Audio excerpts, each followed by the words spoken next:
What's up? How you doing? Here we are, Tuesday, the day after Labor Day. And traditionally, for me at least, the day after Labor Day was the first day of school. Unlike now, where school starts in August. Ridiculous, you know. Anyway, beautiful day.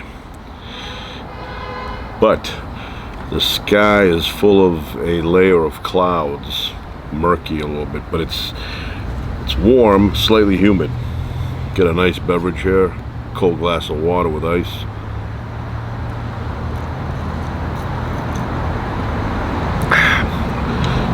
Delicious.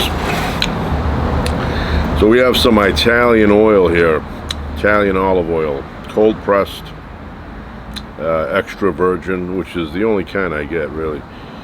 USDA organic certified. Montebello. I have a problem with the date. Established 1388. It's been around that long. Somebody just didn't say 1388. Put that down. Sounds good. 1388 established. Imported from Italy by Stonewall Kitchen. Estate grown. And it gives you a bottle number 21436.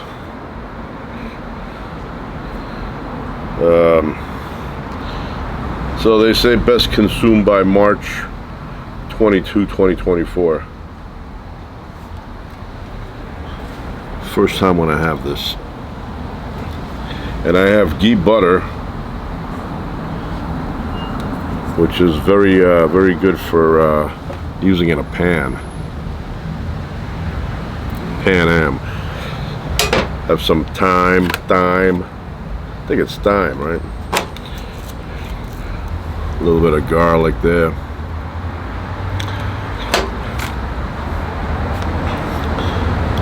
Running out of room. Have a steak here.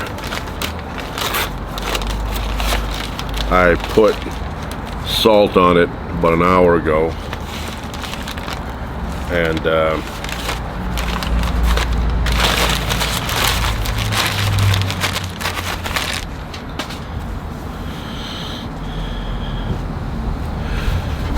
good looking steak. See how thick the steak is. 1 3/4 inches on this one. So 1 3/4 inches. It's about a pound.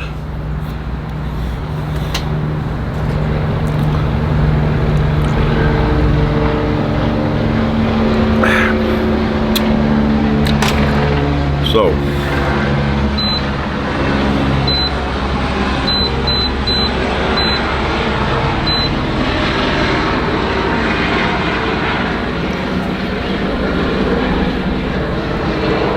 without looking, I can't really see, but I say 100% chance LAPD. I don't know when it went that way, but anyway, so we're gonna heat up the pan, make it nice and hot. We're gonna put some of this ghee, clarified butter, and maybe add a little bit of olive oil. And then I'm gonna put some onion and some thyme. I think it's thyme. But look at that. It's a good looking steak. So anyway, I'm back. I was in New York City for a few. Had a good time. And hung around Central Park. Different places like that. And then I ended up down close to Little Italy. And I took a picture where I was passing by, I had to stop. I took a picture where Billy Joel shot the cover for the Innocent Man album. That's the cover where he's on a bunch of steps, got his hands crossed like that, and his knee is wrapped in his fingers. And he's dressed up like a 1950s guy. So I took a picture there. I'll post it up right now. So yeah, I'm a fan of that album, and I'll tell you a little bit.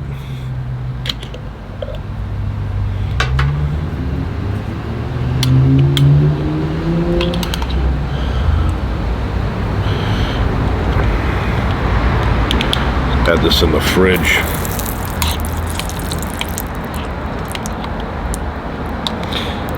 Might bend the spoon in half.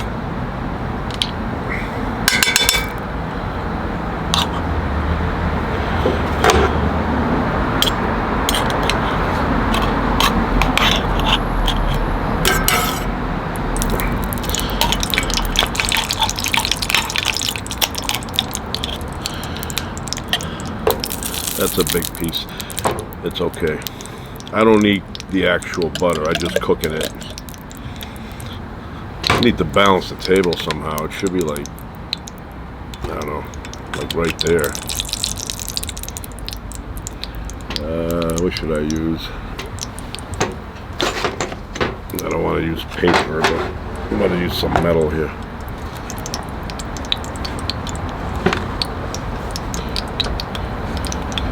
I don't know, that looks better. No.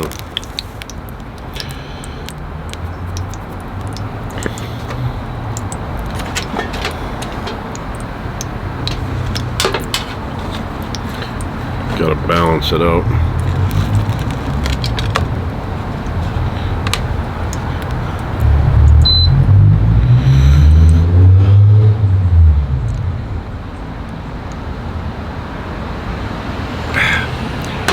You know what, there's nothing that tastes as good as water when you're thirsty. Now I'm not, I'm not dying of thirst, but I'm thirsty.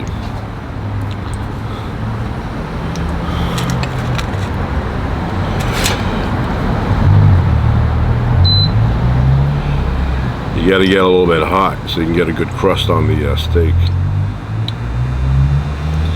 Where's my bamboo?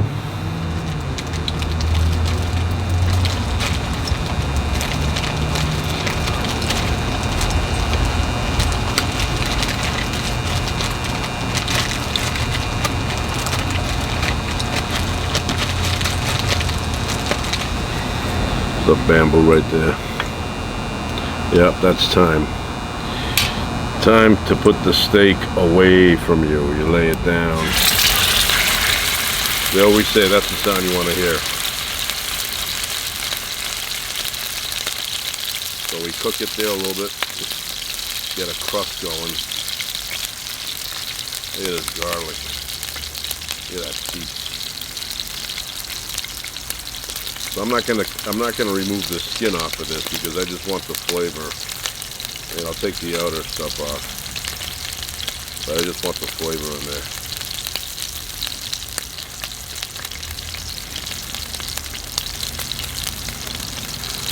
We'll put that in there.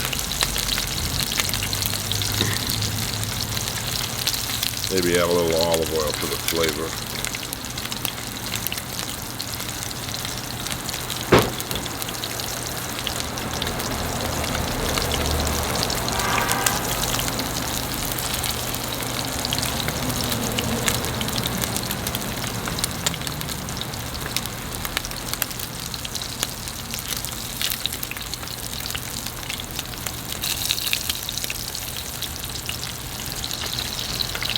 Good color in the olive oil.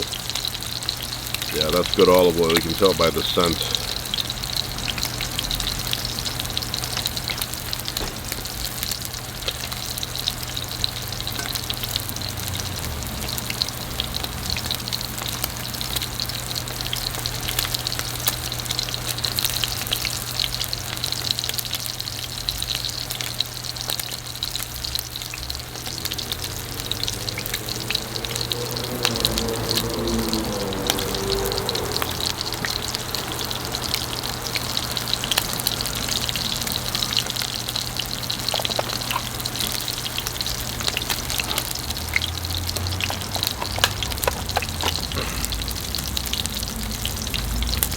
Put some of that in there.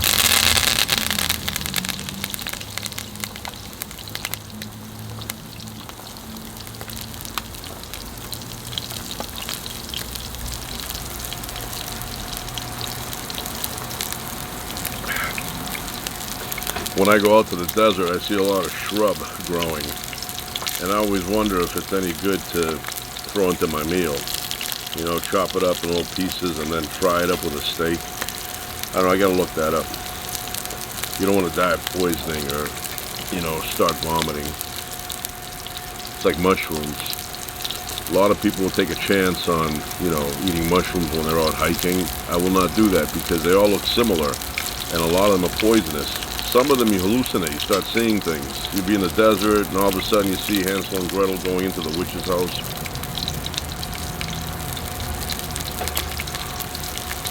All right, let's see how. Oh yeah.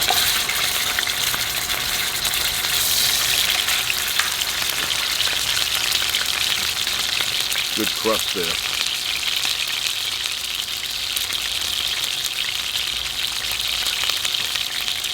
Good crust.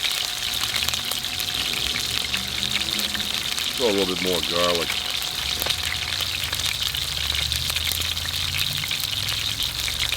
I don't want to burn the garlic. You keep the skin on and then you don't, I'm not going to eat the garlic.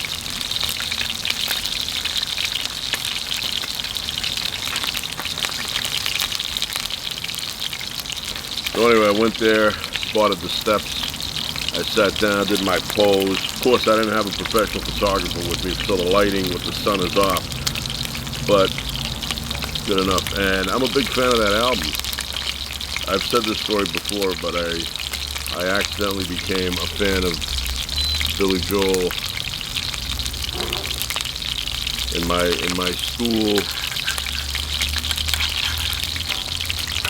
We had a little class thing where we pretended to have a radio show going, and that was part of our grade, which was the best part of that year. So you'd sit there, it was, you and three others. Every morning it was a different group, and you would like read the news, do the weather, and play maybe a tune or two, and then the teacher would give you a little grade. And one of the albums that was out there was the Billy Joel 52nd Street album, and we used to play My Life a lot off of that, Big Shot, but My Life was the main song. We also had Saturday Night Fever was on there, a bunch of other albums that we had stacked up. Remember the girl Jackie brought in Saturday Night Fever.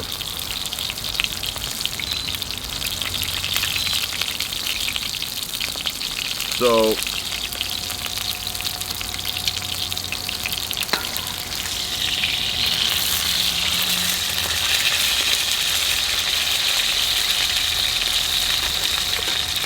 I got up there and I would play, the tunes. I mean, there were a lot of good songs. Donna Summer was up, one of the albums.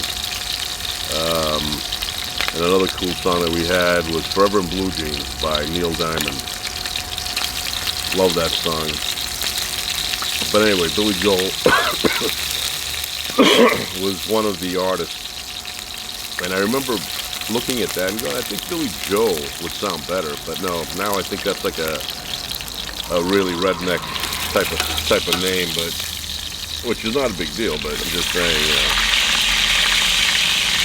So I was the first one to introduce a commercial on that radio show. I brought in a commercial, and it was "Don't bring home the bacon, think lean, bring home the sizzling." And my teacher thought that was a cool idea that I thought of that, so he gave us a little bit of a point up. But when that album came out, 52nd Street, I never went to buy it. I just heard it at school. And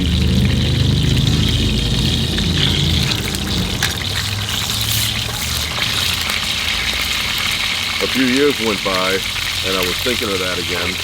And I said, what was that guy's name that sang that song? So I go, Billy Joel. So I went and I bought that album. Well, I didn't buy that first. I bought the Innocent Man album, an Innocent Man album. That was my first album that I bought.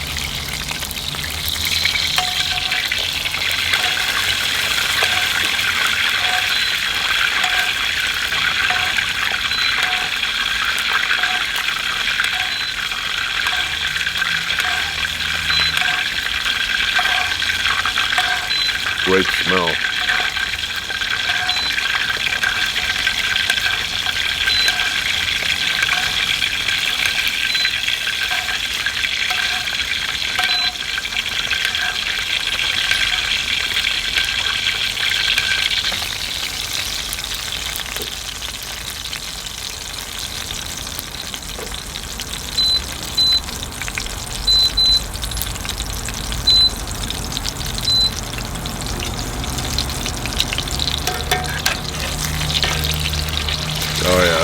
crust.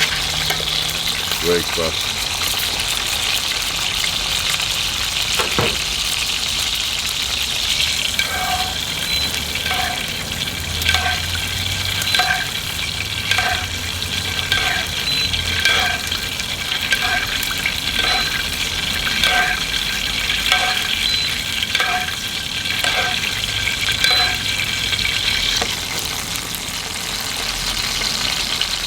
Almost done. You don't want to overcook your steak, it ruins it. The outside should be nice and cooked, kill all the viruses and bacteria, but the inside should be nice, tender, and pink, if not red.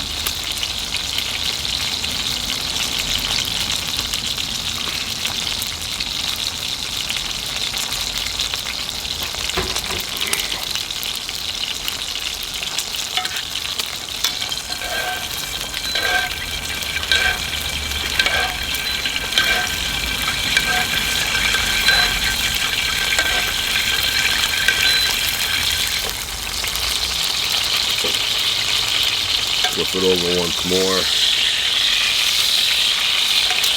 Great crust. That's an exceptional crust.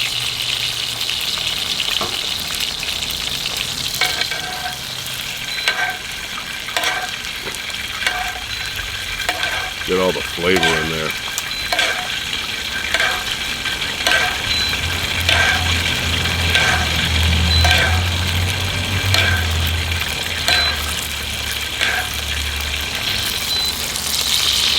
You can smell that garlic from like probably 1,500 yards away. Probably got neighbors down there smelling garlic saying, "Who's that cooking garlic?" That's me.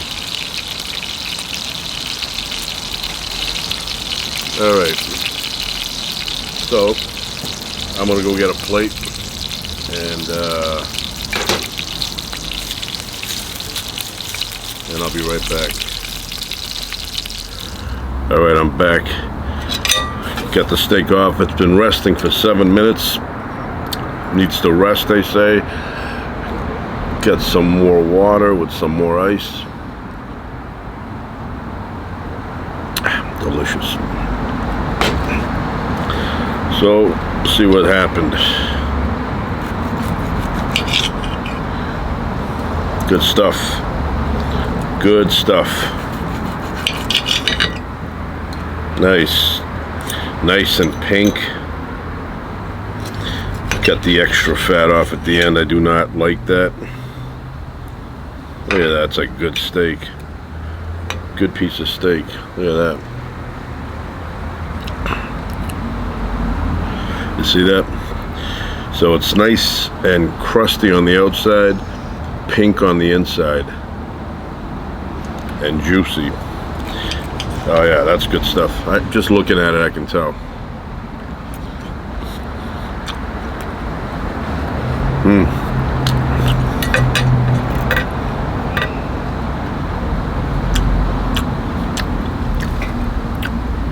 Delicious.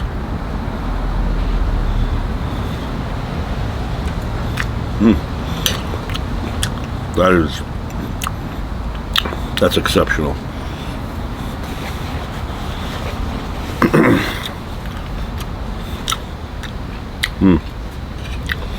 A lot of juice in there.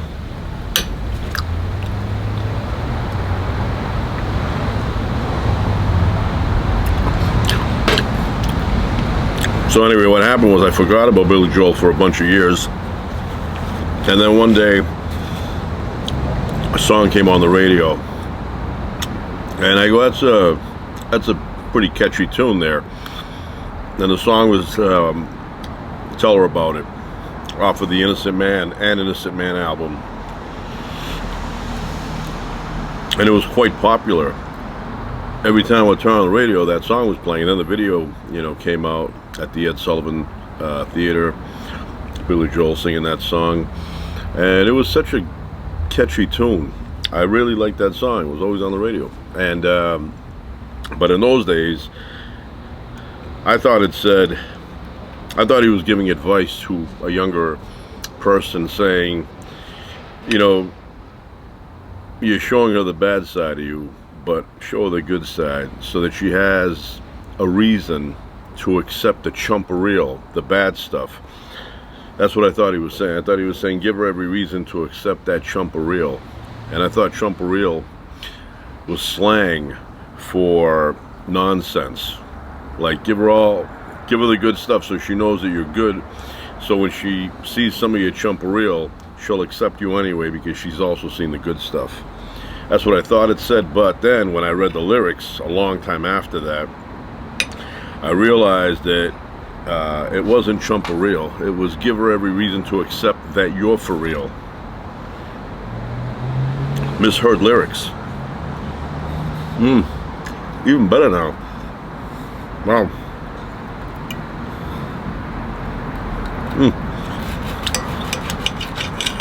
That is good.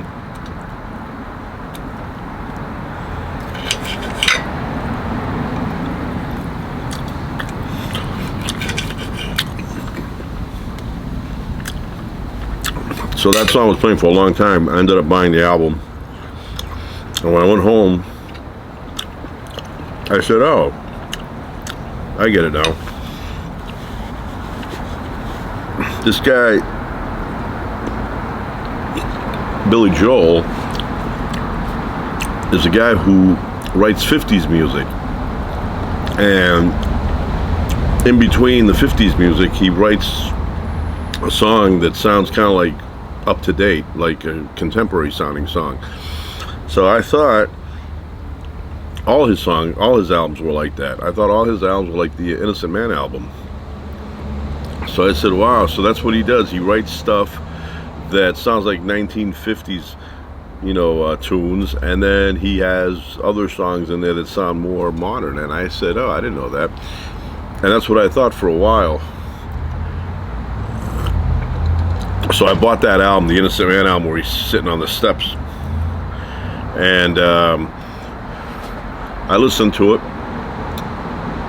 And I loved every song. I mean, I was just a huge fan of his. And then I thought they were done. They're not going to release any more tunes off of the album, because I couldn't really hear anything more commercial sounding. So one day I'm watching MTV, and this is in the time when MTV used to play music videos, and I hear this is a new one by Billy Joel, and I said, what is he releasing now? And it was Keeping the Faith. And I go, oh, that song's going to be a single? I didn't hear it as a single. I thought it was a B-side. But anyway, they released it, and I love that song. I love that song. It's a cool tune. Get that guitar thing in the beginning going. Cleaning Woman. So they released it, and I thought that was one of the best videos in those days. I really loved watching that video.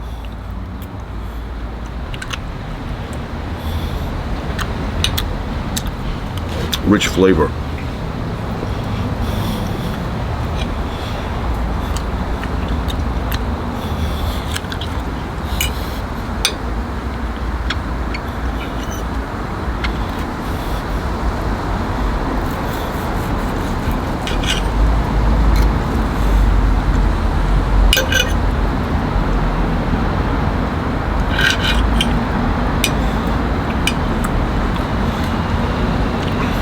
Yeah.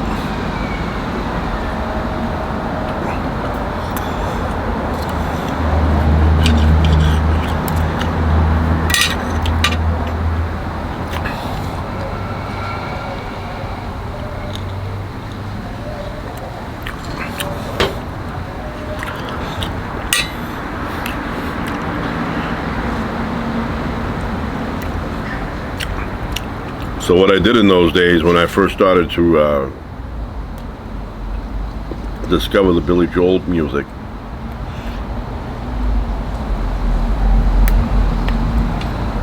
was I would buy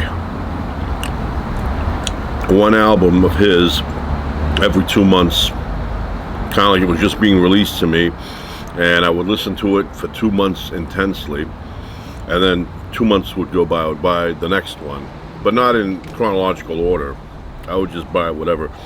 So the next album I bought was 52nd Street, which is my favorite album. I mean, I love them all, except for River of Dreams. Not a big fan of that. It doesn't really sound like Billy Joel album. It's just never got warm to that one. But anyway, 52nd Street was next. I bought that and I said, wait a minute. He's not really a 50s guy. He's like more like a jazz guy. And I listened to that. I love Half a Mile Away. Half a Mile Away sounds like my childhood without the wine. I mean, I didn't sit on a street corner drinking wine with my friends, but we hung around a lot out in the streets when I was a kid. And but we didn't drink wine, you know. So big fan of that album. Rosalinda's Eyes, Big Shot Honesty, Zanzibar. Good tune, Zanzibar. I had a friend who didn't know anything about Billy Joel, ended up hearing that song somewhere and became a huge fan. Comes up to me, he's like, you ever hear of a song called Zanzibar? I go, of course. What do you think? So then I think I bought Glass Houses, which I love that album. Just the energy. All Felena, love that tune, All Felena. You feel the emotion in that one. You know, the teenage crush, that feeling like she's not noticing you, she's talking to someone else. You know, that feeling of abandonment by a female. You can feel that. And then that line where I'm failing in school, losing my friends, making my family lose their minds. I don't want to eat. I don't want to sleep. I only want Lena one more time. That very, very realistic line there, or paragraph, stanza.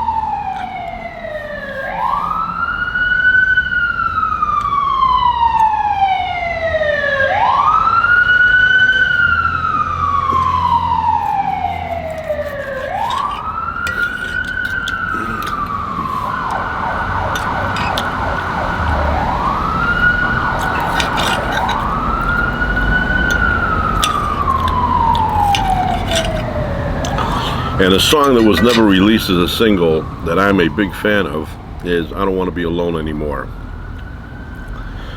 I can't tell you how many times I played that song, I Don't Want to Be Alone Anymore. It says, it's opens up at the Plaza Hotel. The woman that he's talking about says, she said she'd meet me at the bar at the Plaza Hotel, wear a jacket and a tie, EI. And then he says, what's the occasion? She just smiled, but she wouldn't say why. And then there he is. So here I am standing, waiting in the lobby, sweating bullets in the stupid old suit. And when she sees me, she busts out laughing. You're a sad side, honey, but you look so cute. All right, and then the chorus. I love that tune. And then Close to the Borderline, another cool song, another hard edge guitar song. But that album introduced the guitar to Billy Joel, I think. You know, I mean, he brought in the guitar on that one. So. So good. So that's a fun album. You know, don't ask me why. Which in one chorus, I think towards the end, third one maybe, it says, "Don't ask me why."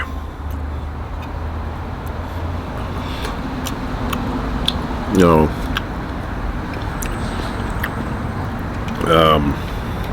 You May Be Right is on there. Sleeping with the Television On, another cool tune. But All Felena, still rock and roll to me, went to #1.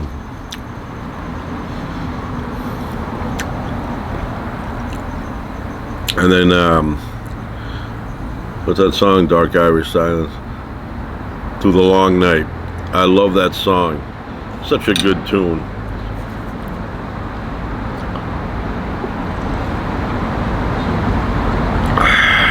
And then after that one, I started going into the older stuff. I went and I bought Street Life Serenade, that album.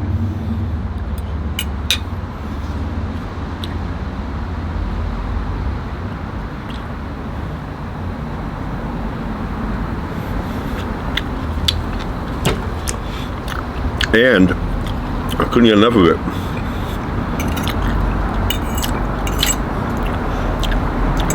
That song, which by no standard would be a single, but that song that is called The Great Suburban Showdown. I don't know, I love that song. It spoke to me. I played that song over and over and over. Such a, you know, I don't know, it makes you feel like you're in your childhood in the backyard. You know, the way he sings that. And then a song that never made it,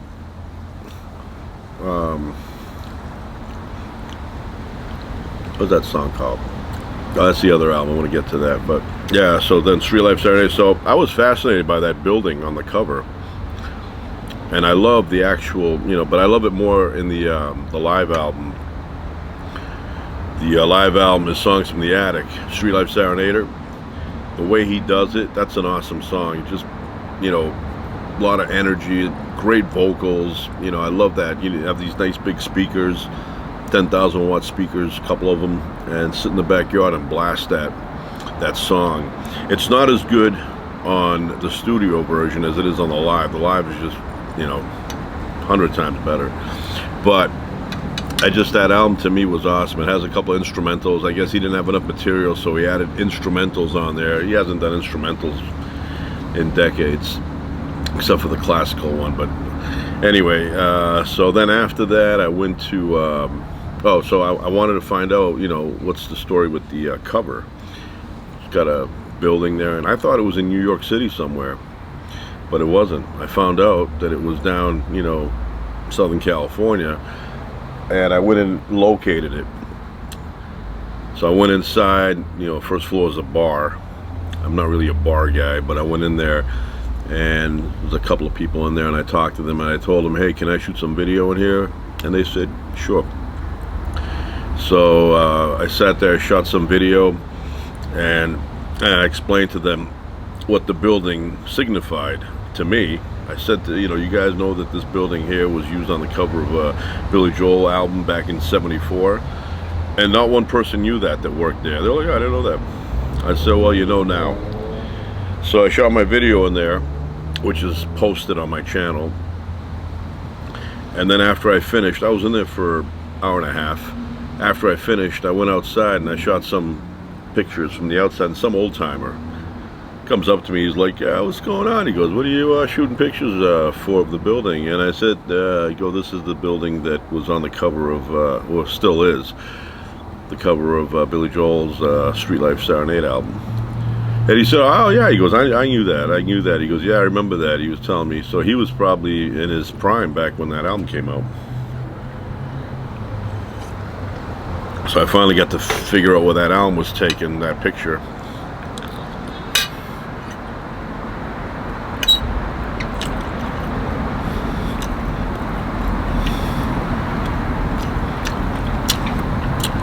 So delicious.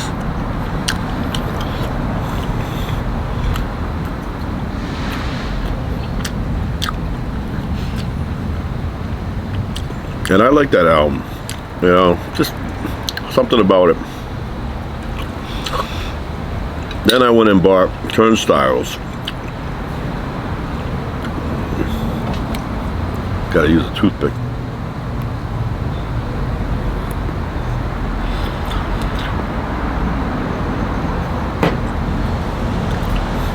Bought Turnstiles, became a fan of the song James. I was doing haberdashery work at the time. Big fan of haberdashery stuff. And I played the crap out of that song.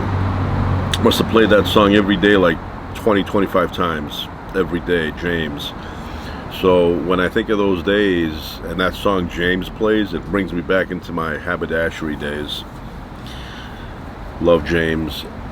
And then Angry Young Man, I love that tune. Seen the Lights Go Out on Broadway, great song. It's even better though on Songs in the Attic, the live version, much better. So I love that. I listened to that. So every one of those went 2 months. Had a really fun time. It was like Billy Joel was making a new album every 2 months. All you want to do is dance. That's what I wanted to mention before. Oh, I like that song. A lot of people zoo on it, but I like it.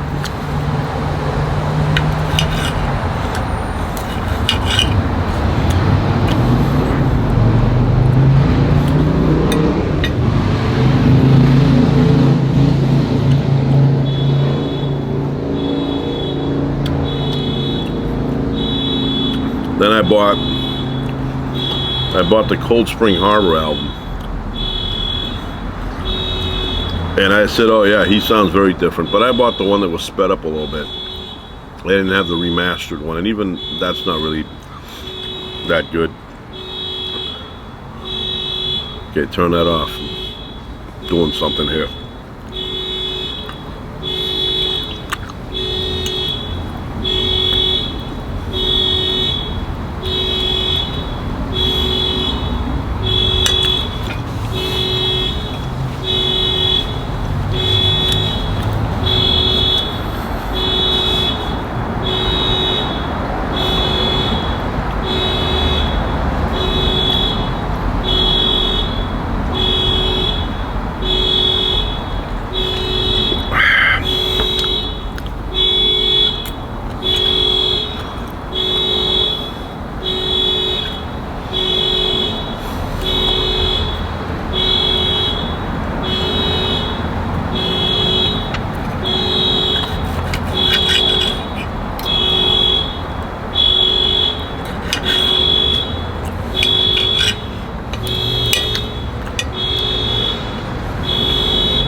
You should give me the remote. I'll shut it off for them. Anyway, then, yeah, I was listening to that. A very, emotional, sad album. I got into it. I know he doesn't like it, but he doesn't like a lot of his stuff. He's one of those guys, likes to crap on himself. Thank you. Amazon delivery guy. So I liked it. I listened to that one a lot. When I first got that, I played it over and over because it was something new to me. She's Got Away is on there. I like the song Everybody Loves You Now. It's like a backhander song, but he does it much better on Songs in the Attic. So that's a good tune. What's the other one there? Tell Me Why, Judy Why. Guess that's for his sister.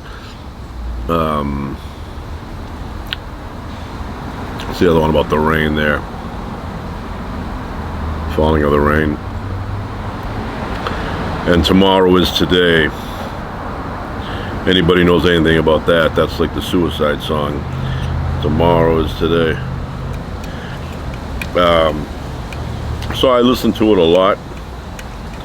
I liked it because I'm a fan. Maybe he's not a fan of that, but I am. And then I went from that, Stranger.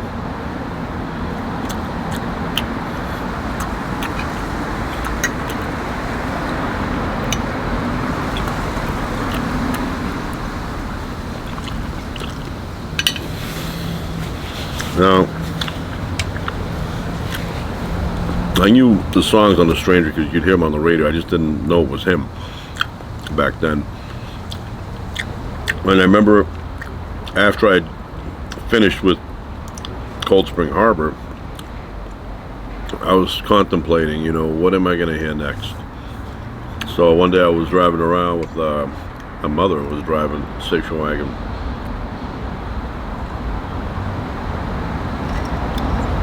And we were, driving around, and Moving Out came on. And they said, that's Billy Joel, Moving Out. I said, oh, I love that. That song really spoke to me. Love everything about that tune. Everything about it. I went to the record store and I looked up, the rest of the albums, and I was, flipping through. This was up at Strawberries there. and I saw Moving Out, Stranger album. Stranger. So I grabbed it, and I fell in love with that album. Great album. That was like his breakthrough album. A lot of good songs on that. You know, you have She's Always a Woman. You have Don't Go Changing. Moving Out. You have Everybody Has a Dream. Big fan of that. Get It Right the First Time. Scenes from an Italian Restaurant. What else is on there?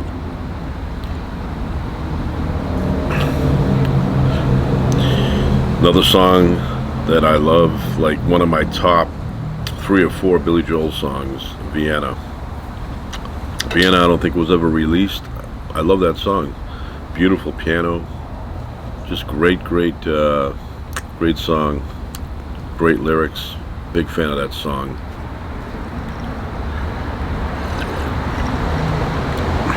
And then, of course, The Stranger, the song itself. And I'm going to say something about that. It has an intro and an extra, that song. And it's a piano playing and Billy Joel whistling. I love that intro. I love it.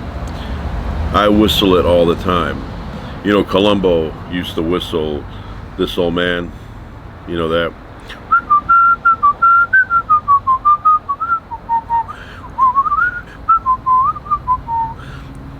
That's what he would do.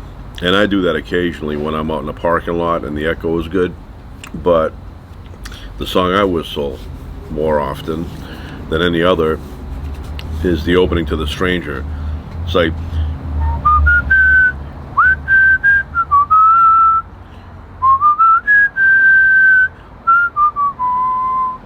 I love that intro. You know, I'm a fan of the song itself, but the intro is awesome. The flies have found me. So, you know, I played that over and over, but the best part is that at the end of that album, the end, side B, very end, maybe it is side A, I don't know, but at the end of one of the sides, I think it's side B, he plays an extended version of the intro. It's such a good tune. Good idea he thought of that.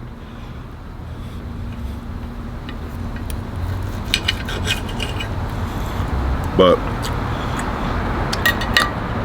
you know, that whole album was great. And if not for that album, Columbia probably would have dropped him, because all the other albums never made it big. Forgot to mention Piano Man. I think Piano Man was what I bought just before I bought Cold Spring Harbor. And I love that album too. The actual song Piano Man, I'm just a big fan of that. So, you know, the song that I, used to play a lot was that song, Fun Ain't Easy If It Ain't Free. Too many people have a hold on me, but I know something that they don't know. I know a woman in New Mexico. Worst comes to worst. Love that tune. Love that. What is that guitar sound there? Very cool song. And then if I only had the words,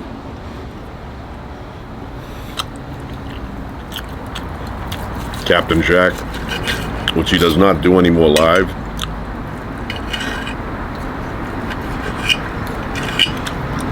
In the early days when I would see him,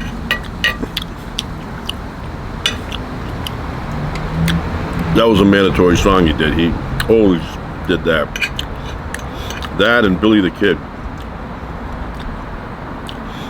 Now he doesn't do those. He may do Billy the Kid once in a while, but Captain Jack, never.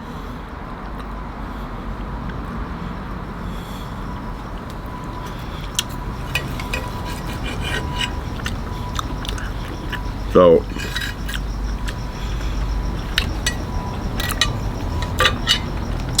then I bought Nylon Curtain, which I love.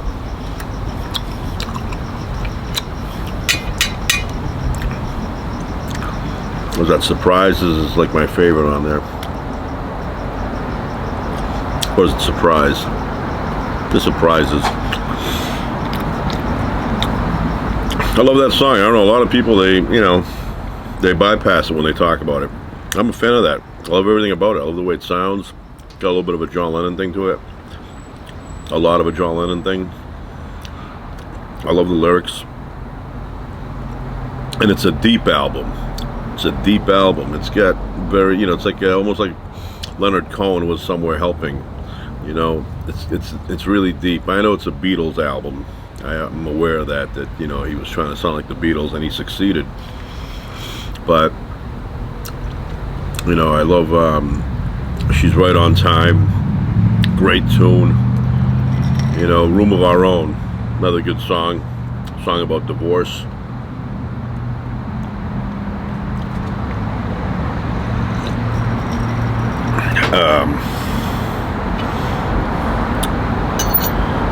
Of course, Allentown, was the hit. But, it wasn't a commercial success like the other ones after The Stranger. But it still, I think, sold like 2 million copies. That's not bad. But it was a little deeper than the rest of his stuff.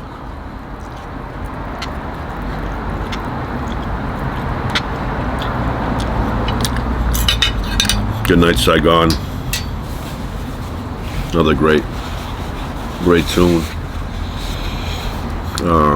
Laura. That's a great song. Says the F word on there. Guess his mother never realized it was about her.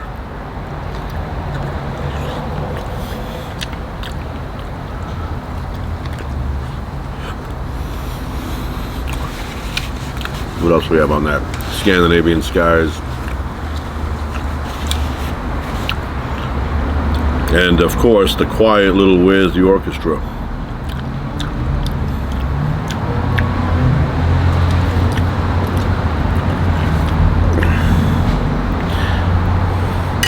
Where's the Orchestra? Very peaceful song at the end. And then as he fades out, you can hear the music to Allentown. Now, so good. I feel like a caveman eating this, but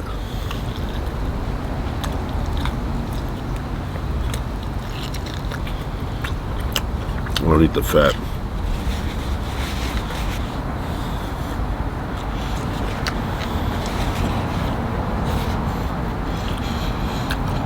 So, the funny thing about Where's the Orchestra,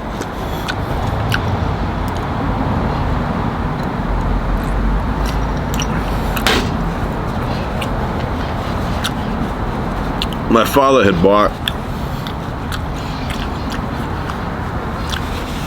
a pretty decent Panasonic radio, played cassettes, had a two-sided thing. So one day I was playing the Nylon Curtain on that.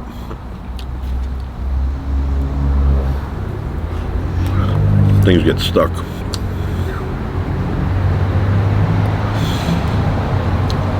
So I bought Nylon Curtain. I had Nylon Curtain playing, and got to the last song, and I'm like, oh no, something happened to the radio or the cassette. Something's wrong. I couldn't hear the vocals anymore. Could only hear the music. So I thought something happened. And then I realized that when they recorded Where's the Orchestra, they did it like the Beatles used to do, where they would record certain instruments on one side, vocals on the other. They never, blended the two. And that's what he had done. He recorded the vocals on one side. So I had the speakers on the other side playing only, and you could only hear the piano and you couldn't hear him. I thought something happened to the radio or the cassette got ruined. And then when I looked at the top, I put him even again, and there he was singing. But I like that album. I like, it's a little bit dark, but that's what I like about it. I like the music. It's rich. So yeah, and then I bought the live album, which I love. Songs in the Attic. Got a picture of him with a flashlight going up to his attic with a piano up there. Well, all those songs were old songs that he felt didn't have the energy on the album, the recorded album, and so he wanted to record them live and release that. And it was a great idea because Captain Jack sounds so much better live, and so does Street Life Serenade. Street Life Serenader sounds awesome live compared to the studio album. So I heard that a lot, played that a lot. Los Angelinos is on there. Say Goodbye to Hollywood is even a better version than the one that's on Turnstiles. So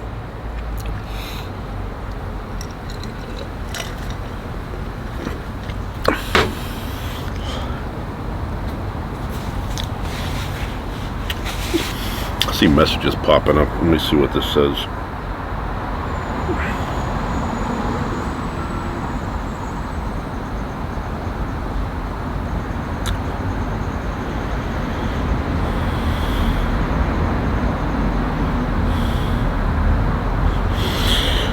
So anyway, did all that, played all the albums individually together after, and there was a time in my life where I would only play Billy Joel music to such a degree where it was taking up all my after school time basically. I had a turntable and I just play that stuff. I had every sound thing memorized and every single song, every lyric, every instrument, everything, So then we had a gap, because that was all happening during the release of the Innocent Man album.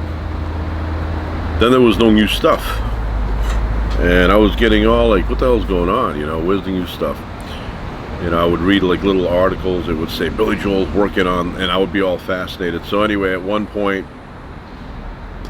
I got the update that there was an album being released, Billy Joel for real this time, and I rushed up to the store, Strawberries, and I looked inside way before they even opened, and they had all the Billy Joel albums stacked up. They had a big poster of him, and I was like, it's here. And I was so excited, I couldn't wait for the door to open. I went in there, I grabbed the album, I looked at it a few times back and forth, I bought it, and it was the Bridge album.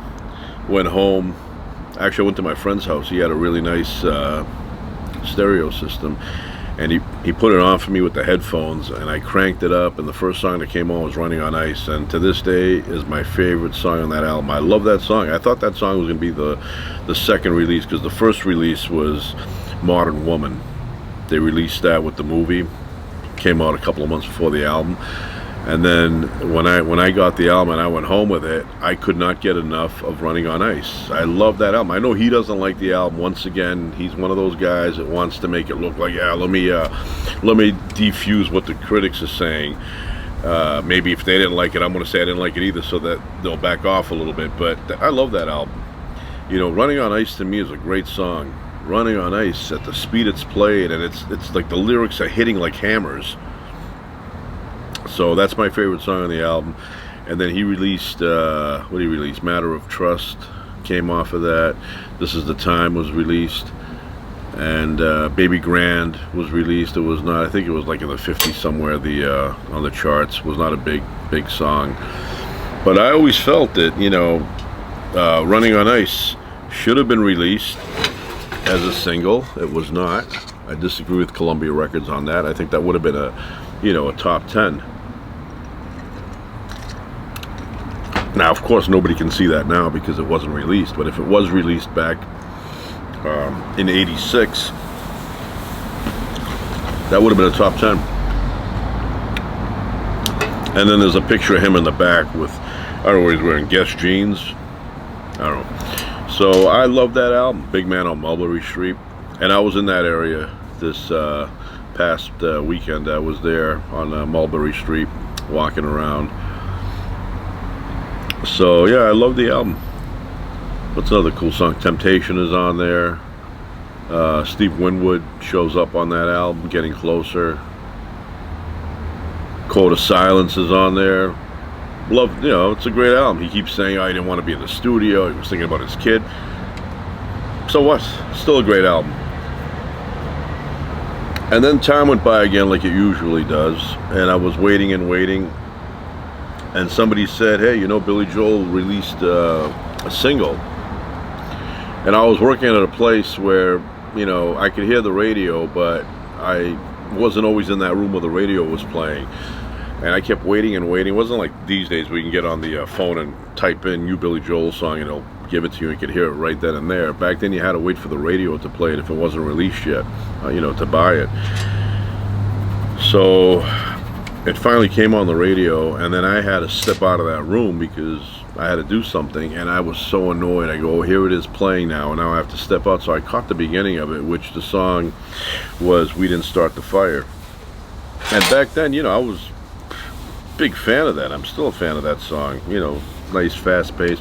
I always felt like it was Running on Ice, like the way it goes, kind of like that. And I said, oh, well, he didn't release that as a single. Maybe this was a second attempt at that style.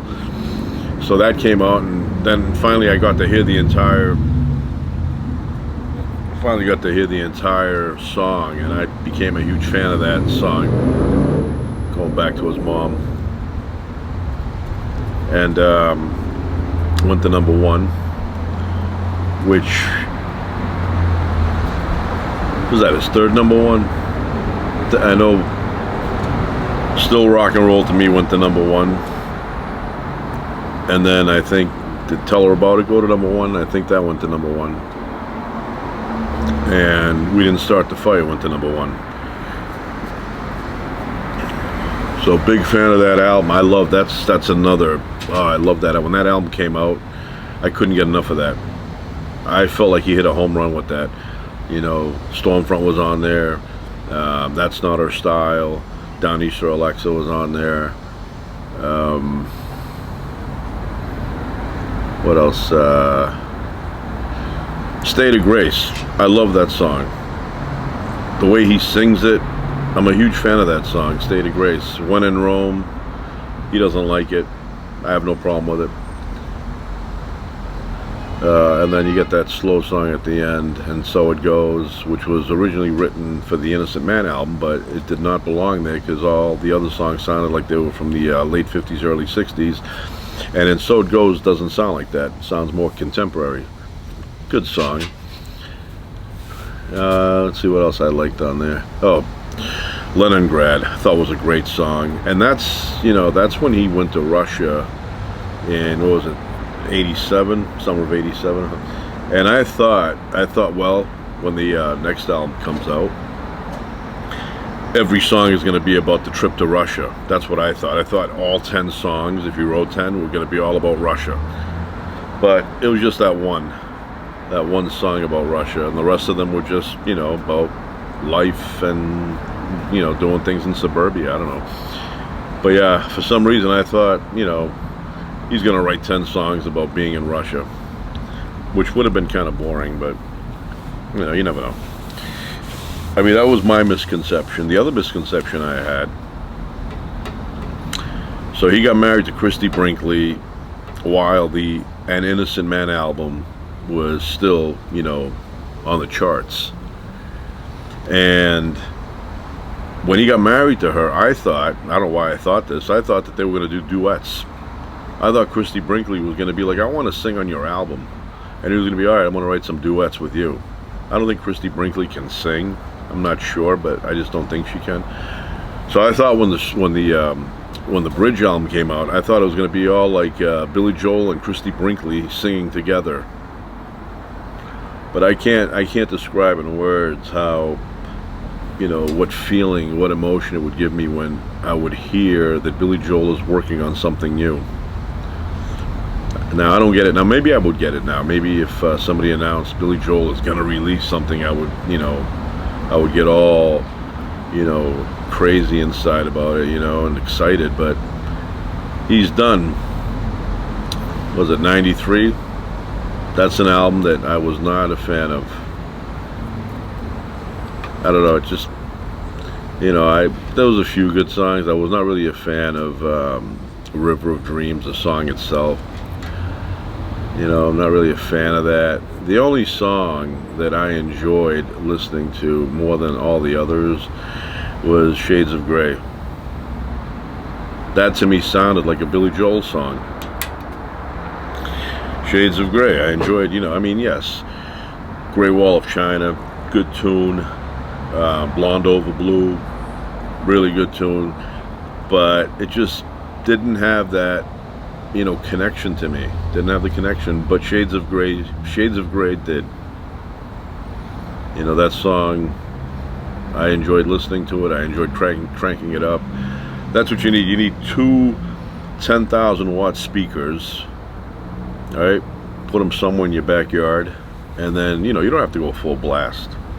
You can go 6 and get a nice album, something you enjoy, and then put it on a turntable and sit in the backyard, you know, eating some steak, listening to some good music, maybe even having some candlelight, you know, candles going, beeswax, and you know, enjoy yourself. Anyway, that's garbage. I'm gonna toss out the fat. I'm not a big fan of that. And that's it for now. Ciao.